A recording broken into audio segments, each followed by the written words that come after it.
Hi there, my name is Kim Saß-Hauschildt. I am a farmer and keep about 750 dairy cows on my farm, 30 kilometers north of Hamburg, with a lactation yield of almost 13,000 kilograms of milk. However, this course is not mainly about dairy cows, but about corn harvesting. I will give you an insight into how we harvest corn and show you what things we pay attention to, how we organize everything, and why we have been successfully using a Shredlage Cracker since 2013.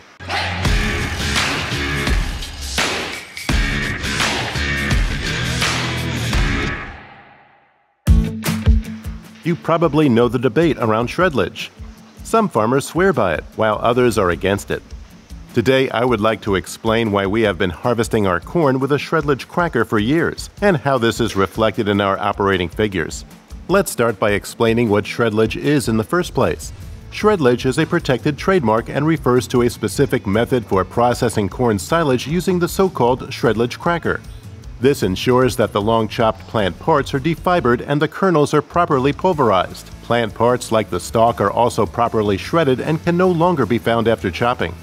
This is important because shredlage is all about properly processing the whole plant for better utilization and compaction. The official recommendation for shredlage is 26 to 30 millimeters chop length at 30 to 35% dry matter. We work with 22 to 24 millimeters at the same dry matter content.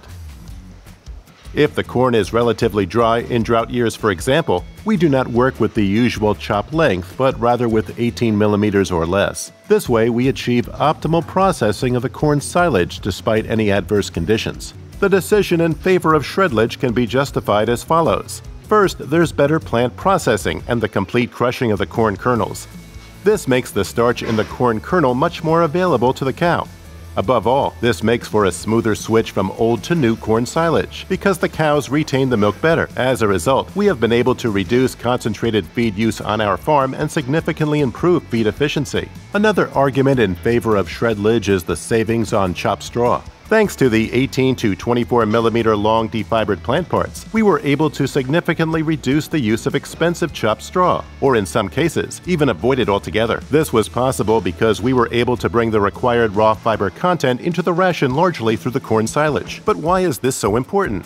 With all the collecting, storing, and processing in the straw mill, straw costs us around 150 euros per ton, and it only adds raw fiber to the ration. The cow uses straw to stabilize the rumen mat, but each kilo of fresh matter ultimately turns into about 9 kilos of liquid manure, which also has to be stored and then taken out to the field. In other words, straw is indigestible and therefore not optimal. If we remove straw from the ration and replace it with shredlage, we thus increase the energy concentration as well as the digestibility of the ration and can save money. In concrete terms, this means several tons of thousands of euros per year. In the rations of my dairy cows, there is about 60% basic feed. Of that, 15 to 25% is grass silage and 75 to 85% is corn silage. If you feed a lower percentage of corn silage, that doesn't mean you can't use shredlage. Why? The shredded plant components create better starch availability and a larger microbial contact surface for the rumen bacteria. This increases the feed efficiency and the IOFC, the income over feed cost. At this point, you might be wondering why you can't just chop the corn silage as short as possible and the grass silage longer, in order to have enough structure in the feed and still have semi-chopped kernels in the ration. The problem with this is that particles of different lengths in the ration encourage feed sorting. That means your cows will pick out the short corn particles first. For lower-ranking cows, this often means they only get the long leftovers. This lowers efficiency and often comes at the expense of the animal's health, so you should try to equalize the particle lengths in your ration. In addition, a shorter chop length during corn harvesting does not ensure that all corn kernels are in fact chopped properly during the chopping process. A semi-chopped or halved corn kernel can hardly or not at all be utilized by the cow. Therefore, it is important for the kernels to be completely crushed in order to achieve the highest possible feed efficiency. Optimal preparation of your basic feed is therefore the basis for healthy cows and high feed efficiency. In the next video, I'll show you how a forage harvester is constructed, what the respective parts do, and what adjustments you have to make to achieve optimum results.